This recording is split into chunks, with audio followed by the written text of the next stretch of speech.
मधुबनी के भाजपा विधायक पूर्व सहकारिता मंत्री राणा रणधीर सिंह जी हैं। अभी चुनाव का सीजन शुरू हो चुका है। बिहार चुनाव की कभी भी रणभेड़ी बन सकती है। इस बीच विभिन्न राजनीतिक दल अपने अपने तरीके से बिहार में तैयारी शुरू कर दी है। बिहार में वोट अधिकार यात्रा चल रहा है और इस वोट अधिकार यात्रा के क्रम में तमिलनाडु के मुख्यमंत्री एम.के. स्टालिन जी का आगमन हुआ है। वहीं एम.के. स्टालिन हैं जो बिहारियों के संदर्भ में कड़ी और घटिया किस्म के शब्दों का इस्तेमाल करते हैं। उनके बेटे भी इसमें पीछे नहीं रहते, वे हिंदू देवी देवताओं पर भी अपना बयान देते रहते हैं। बिहारियों का अपमान करने वाले एम.के. स्टालिन से बिहार में वोट की राजनीति कराना कहाँ तक उचित है, इस संदर्भ में हम भाजपा के विधायक पूर्व मंत्री से जानेंगे। इनका इस संदर्भ में क्या कहना है? नमस्कार। आपने ठीक कहा है, जो विषय उठाया आपने कि अभी तो स्टालिन साहब कभी बिहार पर आए, बिहार की यात्रा पर नहीं आए और आज आए हैं तो किस लिए आए हैं? बिहार की धरती तो सबका सम्मान करने वाली धरती है। भगवान बुद्ध, महावीर, आचार्य चाणक्य की धरती है। आए हैं, उनका राजनीति करते हैं, मुख्यमंत्री हैं। लेकिन ये बहुत बड़ा दुर्भाग्य है कि उन्होंने बिहार के लोगों का किस तरह से उनके राज्य में अपमान हुआ और किस तरह से सनातन धर्म पर, सनातनियों पर किस तरह से उनके मंत्रिमंडल के लोगों ने, उनके बेटे ने जो टिप्पणी की है, तो बिहार भूलेगा नहीं। और लोकतंत्र में बिहार की जनता, जागृत जनता जो है, जवाब देना जानती है। चुनाव में उनके आने से लोगों को पुरानी बातें याद आ गई। और यहाँ तो महागठबंधन के जो लोग हैं, कुंजिका पढ़ने वाले लोग, उनको लगा कि बढ़िया कुंजिका लेकर आएंगे। लेकिन हम लोगों को मालूम है कि स्टालिन साहब ने अपने गेस्ट पेपर में क्या क्या रिलीज किया था। बिहार की जनता पढ़ेगी और वोट के माध्यम से मुंहतोड़ जवाब देने का काम करेगी। बिहार में 20 वर्षों से नीतीश कुमार की सरकार है। इसमें 17 साल एनडीए के साथ रहा है। क्या अब की बार बिहार में एंटी इनकम्बेंसी का भी कुछ असर आपको दिख रहा है? देखिए, नीतीश कुमार जी ने बिहार के विकास को संस्थागत किया, बिहार के डेवलपमेंट को इंस्टीट्यूशनलाइज किया। और 23,000 करोड़ का बजट हुआ करता था बिहार का 2005 में।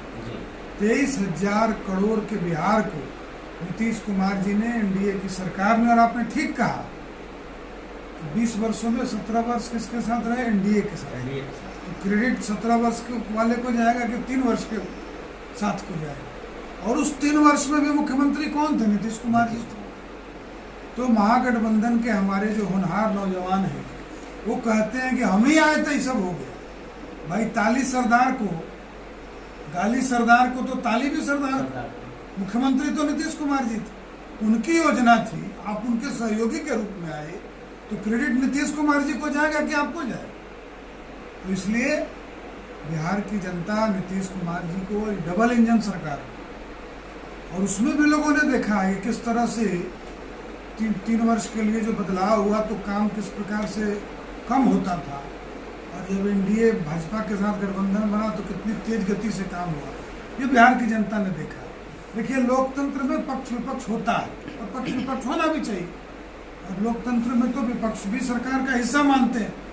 तो इस नाते ये 23,000 करोड़ का बिहार 3,017 करोड़ के बिहार के साथ आज खड़ा है। और इसका श्रेय नीतीश कुमार जी को जाता है, एनडीए सरकार को जाता है, डबल इंजन सरकार को जाता है।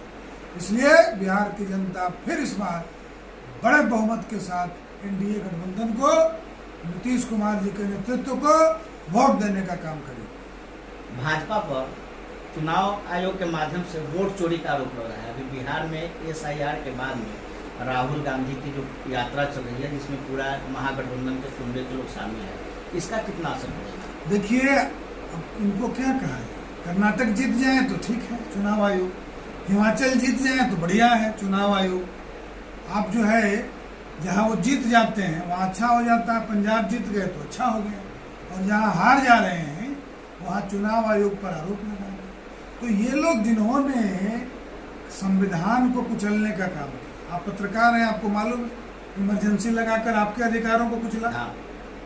किसके अधिकार को नहीं कुचला? और जिन लोगों ने संविधान की धज्जी उड़ाई, संविधान की, बाबा साहब राजेंद्र प्रसाद जी के संविधान की का सम्मान जिसने नहीं किया हो, वो आज संविधान लेके घूम रहा है। और एसआईआर तो स्वस्थ लोकतंत्र के लिए जरूरी है, और ये तो चुनाव आयोग को हर साल करना चाहिए मेरे ख्याल से, और चुनाव के पहले तो होना ही चाहिए। अब ये सरकार कर रही है, चुनाव आयोग कर रहा है, तो इनको बेचैनी क्यों है? जो आप कह रहे हैं हर चीज करने को आयोग तैयार है, तो आपको दिक्कत क्या? और देखिए एनडीए की सरकार जो है वो सजग सरकार, गरीब कल्याण वाली सरकार। देखिए इसी प्रकार राशन कार्ड में मोदी जी की सरकार ने शुरू किया तो 4 करोड़ ऐसे लोग पाए गए जो 2-2 जगह उनका नाम था। तो क्या हुआ? मोदी सरकार इससे डरी नहीं, 4 करोड़ लोगों का नाम काटा और 4 करोड़ जरूरी लोगों का नाम जोड़ दिया, और फिर आगे का रिजल्ट आपको मालूम है।